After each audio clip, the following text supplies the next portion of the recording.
नमस्कार साथियों, स्वागत है आपका नानो क्लासेस में। दोस्तों, आज का जो अपना टॉपिक है नीट लेवल 2 के लिए साइंस मैथ के जो विद्यार्थी है के लिए है कि साइंस मैथ में एक अच्छा स्कोर कैसे करें। क्योंकि जो मुख्य परीक्षा है 2025 में और इससे पहले जो पात्रता परीक्षा है वो भी जनवरी में हो रही है। अनुमानित डेट है जनवरी में दे रखी है कि जनवरी में हो जाएगी और इसके बाद मुख्य परीक्षा होगी। मुख्य परीक्षा के लिए एक अच्छा स्कोर प्राप्त करने के लिए साइंस मैथ के विद्यार्थियों के लिए केवल मैं साइंस और मैथ के बारे में चर्चा करूंगा। कौन कौन सी पुस्तक पढ़े ताकि एक अच्छा स्कोर हो।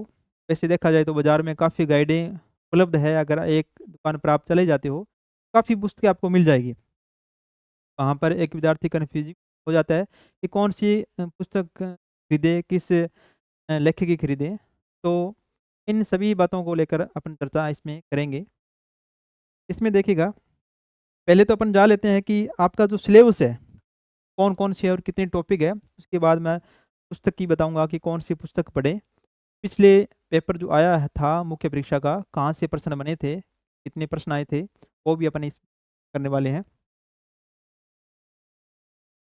इसमें देखिएगा, आपका जो गणित और विज्ञान का सिलेबस है, इसके अंदर मैथ की अगर बात करें काफ़ी टॉपिक है वैसे तो। जैसे प्रीमिय है, अप्रीमिय संख्या है, वास्तविक संख्या है, दशमलव प्रसार, वास्तविक संख्याओं के लिए घातांक नियम। ये टॉपिक आपको 10th क्लास में मिल जाएगा। 10th क्लास है, वहाँ पर आपके लिए प्राप्त है। किसी प्रकार की गाइडलाइन की आवश्यकता नहीं है इसके लिए। आपको जितने भी आपके टॉपिक दे रखे हैं क्लास 6 से लेकर 10th तक की बुक है उसमें मिल जाएंगे।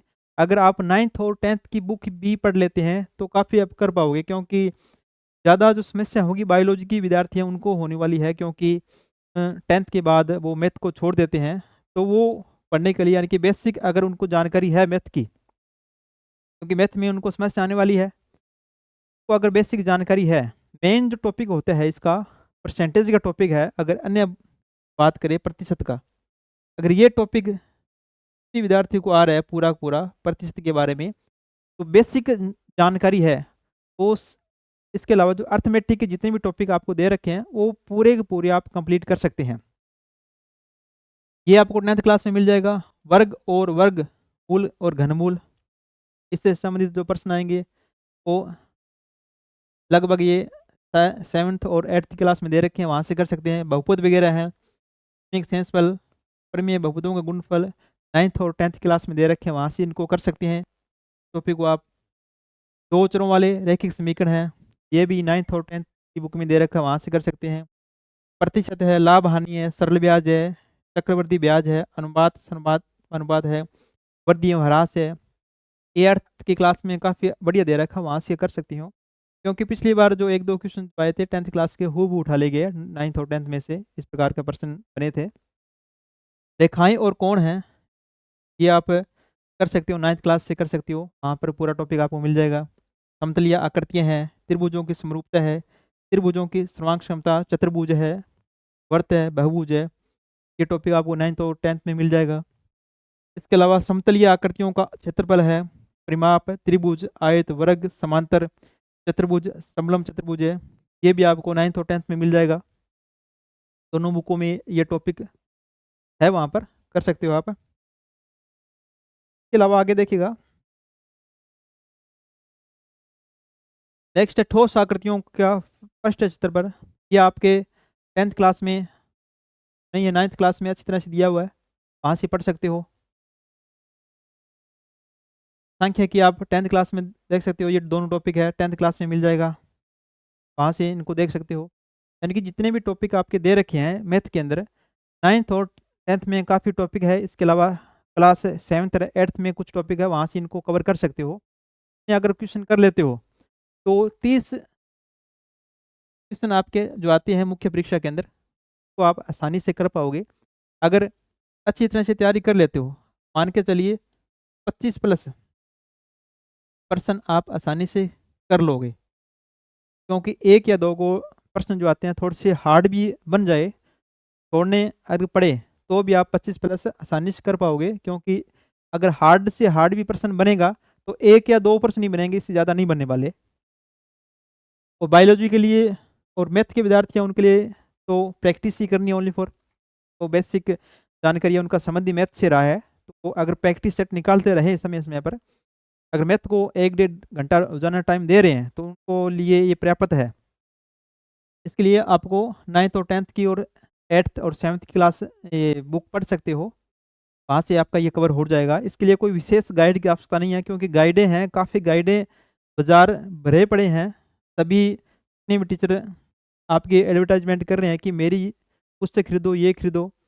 तो आपको बता देता हूँ कि क्लास 9th और 10th से बाहर एक भी प्रश्न आपका नहीं जाने वाला। जो भी प्रश्न दे रखे उसमें उसी प्रकार के प्रश्न आपके बनने हैं, केवल संख्याओं का खेल है, संख्या ही चेंज होनी है, इसके अलावा वहाँ से प्रश्न आपके बन जाएंगे, तो आप कर सकते हो।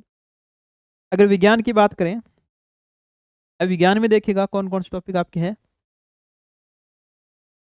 विज्ञान के अंदर परमाणु और अणु, मोल, संकल्पना, रासायनिक सूत्र है, परमाणु की संरचना है, ये आपके 9th और 10th के अंदर है। तत्व, यौगिक और मिश्रण है, भौतिक और रासायनिक परिवर्तन है, ये आपको मिल जाएंगे 8th क्लास में मिल जाएंगे। भौतिक और रासायनिक परिवर्तन, और 7वीं 8वीं बुक क्लास की बुक है, ये मिल जाएगा। रासायनिक अभिक्रिया, समीकरण अपचयन अभिक्रिया है, ये 10th के अंदर आपको मिल जाएगा। लवण क्षार 7वीं 8वीं बुक्स में, और 9th की क्लास में। आरबीसी की बुक अभी तो अनस्टार्ट बुक चल रही है, आरबीसी की जो बुक्स है अगर वो आपके पास है तो बेटर है, इससे ये टॉपिक बन जाएंगे। पिछले जो पेपर हुआ था उनमें से हूबहू एग्जाम्पल वगैरह दे रखे, वहाँ से कुछ आ गए थे, तो लैंग्वेज दे रखी, वहाँ से प्रश्न बने थे। कार्बन और यौगिक है, कोशिका संरचना में प्रकार है, 8th क्लास में ये टॉपिक दे रखा है। तक पादप जंतु तक है, 9th क्लास में अच्छा टॉपिक है, ये दे रखा है, ये वहाँ से आप कर सकते हो। जैव प्रक्रम है, पोषण, श्वसन, परिवहन, उत्सर्जन है, ये आपको 9th 10th में मिल जाएगा। नियंत्रण समन्वय है, 10th में मिल जाएगा। जीवों में जनन, जनन में हार्मोनी की भूमिका है, ये भी 9th 10th की बुक में है। सूक्ष्म जीवों से फैलने वाले रोग है, संक्रामक रोग है, ये भी 9th 10th की बुक से। जैव रासायनिक पृथक्करण है, ये भी मिल जाएगा। भोजन के प्रमुख अवयव एवं इनकी कमी से होने वाले रोग, संतुलित भोजन। अगर इन टॉपिक को विस्तार पूर्वक से करें, काफ़ी लंबे चौड़े टॉपिक है, क्योंकि गाइडों में पूरा इधर उधर उठा के उनका दिया होता है। तो ये टॉपिक जो है आपके 11th, तो 11th के अंदर भी और 12th के अंदर भी टॉपिक है, वहाँ से इधर उधर उठा कर दिए हुए हैं, तो आपको इतना हेडेक लेने की आवश्यकता नहीं है। अगर 9th 10th की और 8th की क्लास हो, और 7th क्लास है 6 से लेकर 10th की जो बुक्स हैं उनमें से जो टॉपिक आपके दे रखे हैं, वहाँ से अगर आप पढ़ लेते हो तो आपका अच्छा स्कोर बन जाएगा। तो मैं तो यही कहूँगा, मेरी राय यही है, 6 से लेकर 10th की जो बुक है उनमें से देखिएगा आपके कौन कौन से टॉपिक है, वहाँ से आप अच्छी तरह से नोट्स तैयार कीजिएगा, तो आपके अच्छा स्कोर बन जाएगा। इसके अलावा टॉपिक देखिएगा कौन कौन से हैं। जैव रसायन चक्रण है, भोजन के प्रमुख अवयव, इनकी कमी से होने वाले रोग वगैरह, ये हो गया।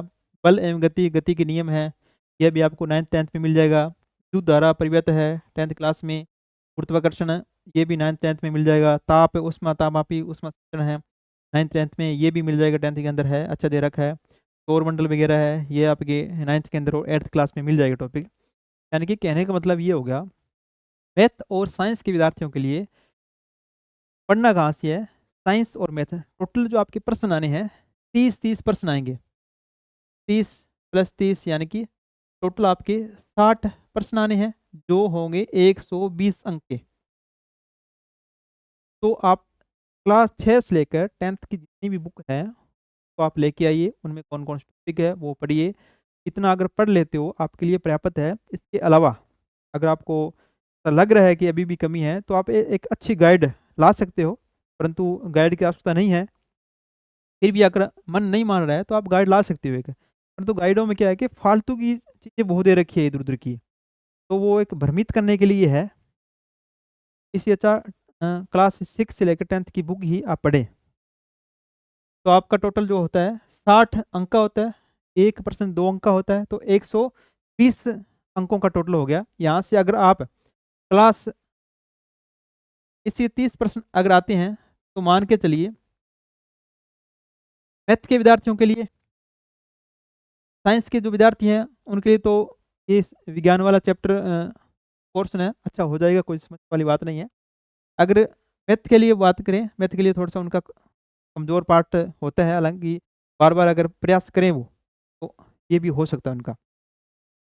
30% आती हैं, मान के चलिए 25% आपके आराम से हो जाएंगे, 25% आपके आराम से हो जाएंगे, 25 ये हो गए और 25 मैथ के अंदर टोटल 50% बन रहे हैं, 50% बन रहे हैं।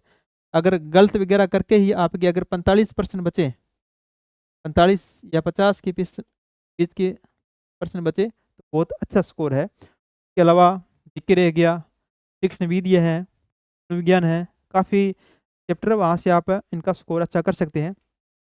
अगर एक अच्छी तैयारी होगी तो आप मान के चलो 55 तक आराम से कर पाओगे, आप कर पाओगे। अगर 2-4 क्वेश्चन काट के या नेगेटिव मार्किंग काट के भी आप 50% बचा ही लोगे यहाँ। तो इस प्रकार का आज का वीडियो अपना था ये, कि पुस्तक बुक्स वगैरह है जो आप कहाँ से पढ़ें, क्लास 6 लेकर 10th की बुक है वो पढ़े।